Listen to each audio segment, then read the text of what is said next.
Hello dear colleagues, my name is Al-Muhammad and today we have a spinal dural arteriovenous fistula which we've treated using the pressure cooker technique. It was an 83 years old male patient who came with progressive paraparesis and paresthesia of the lower extremities, and on the MRI we've seen this myelin edema and swelling with this enlarged perimedullary veins, and in the diagnostic DSA, we've seen this spinal dural arteriovenous fistula arising from the left fourth lumbar artery, and we can spot one arterial feeder and an enlarged draining vein in form of a pouch. In red, we have the arterial feeder, and in blue, we have the draining vein. And here we have the fistula point.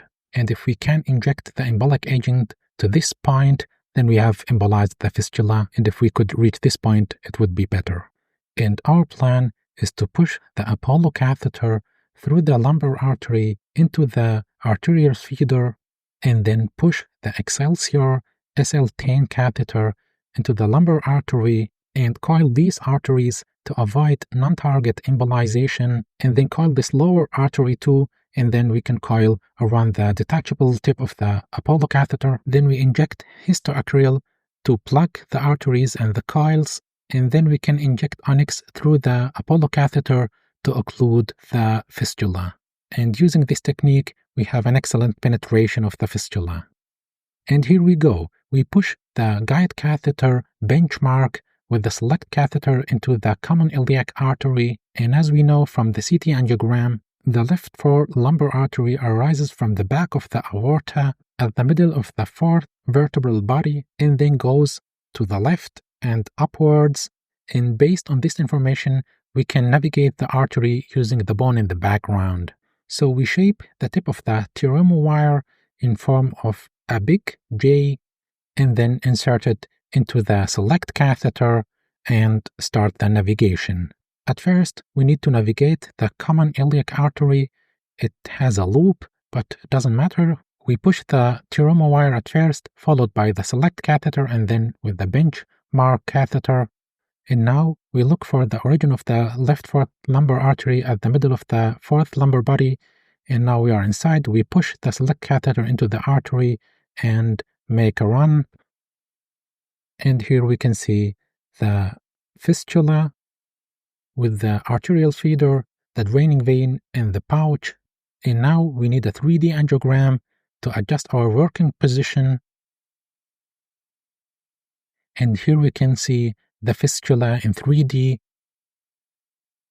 And now we need to go outside and adjust our working position.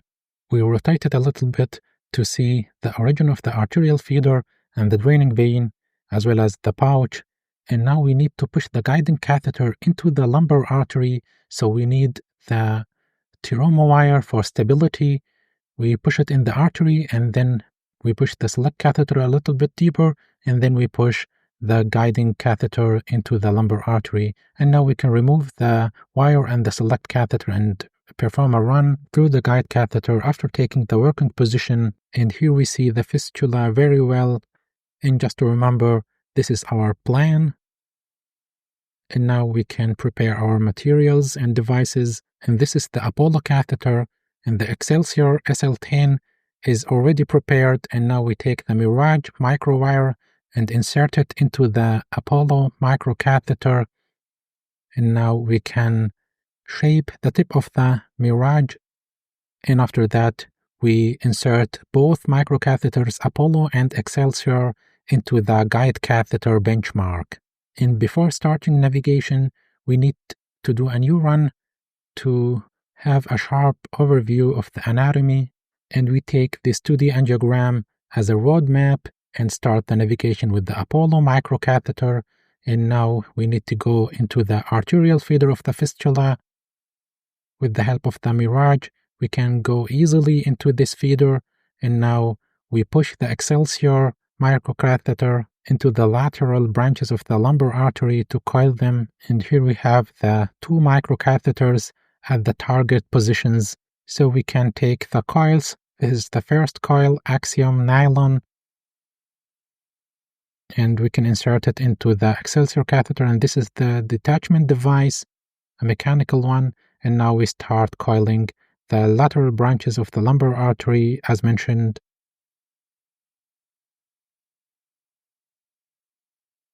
And before we continue, we need a new run through the Apollo catheter to make sure that we are in the arterial feeder.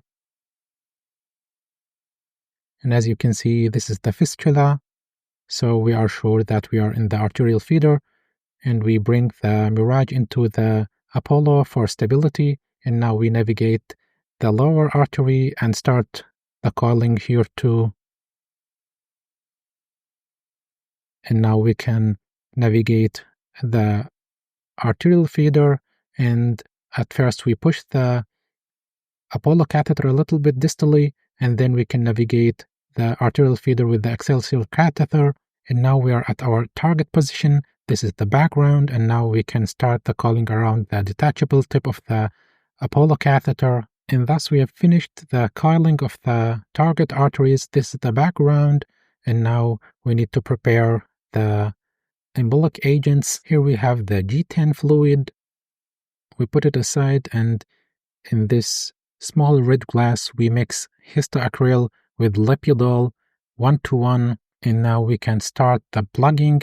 We flush the Excelsior catheter with G10 fluid, and then we take the Histoacryl and start plugging proximally to the coils to occlude the arteries and the coils.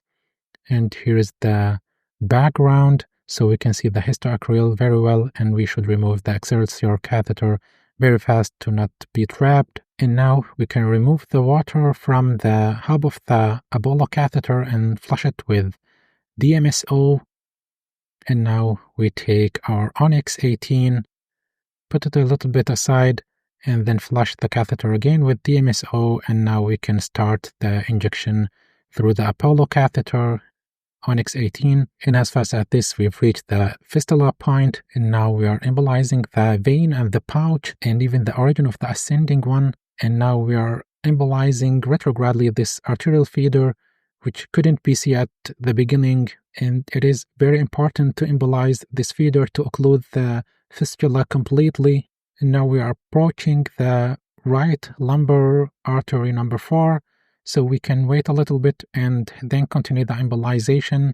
And with this image, we've completely occluded the fistula, and now we are just optimizing the results of the intervention. So we inject Onyx further to embolize these very small vessels to avoid any possible recurrence of the AV fistula. So we continue injecting Onyx, and now we are getting a little bit reflux into these arteries, and now we are trying to reach every small possible artery which theoretically could lead to recurrence. And now we are embolizing this proximal thick arteries through anastomosis, and now we can reach some network at the tip of the Apollo catheter, and this is what we are trying to do. And now we have occluded every possible small artery in the region. So we continue injecting and occluding the proximal parts of the lumbar artery. And now we are approaching the proximal marker of the detachable tip of the Apollo catheter, and we are about to finish our embolization. And now we can remove the Apollo catheter under aspiration and do a new run. And as you can see, the fistula is completely occluded and there is no rest. And now we do a single shot to see our painting. And now we need a 3D angiogram, but without contrast agent, to see the penetration of the AV fistula. And as you can see here, we've reached the intraspinal space and even the right lumbar artery. And in the MRI follow-up on the very next day, we could see that the myelin edema almost completely vanished and there is no enlarged perimedullary veins anymore. And in the clinical examination, the patient has reported a very good recovery from his symptoms. And thus we've reached the end of our intervention. As always, if you have any questions, you can put them down in the comments below. You can contact us per email too. Email addresses and further contact options are in the video description below. Thanks for watching. That was Al Muhammad. See you next time. Peace out.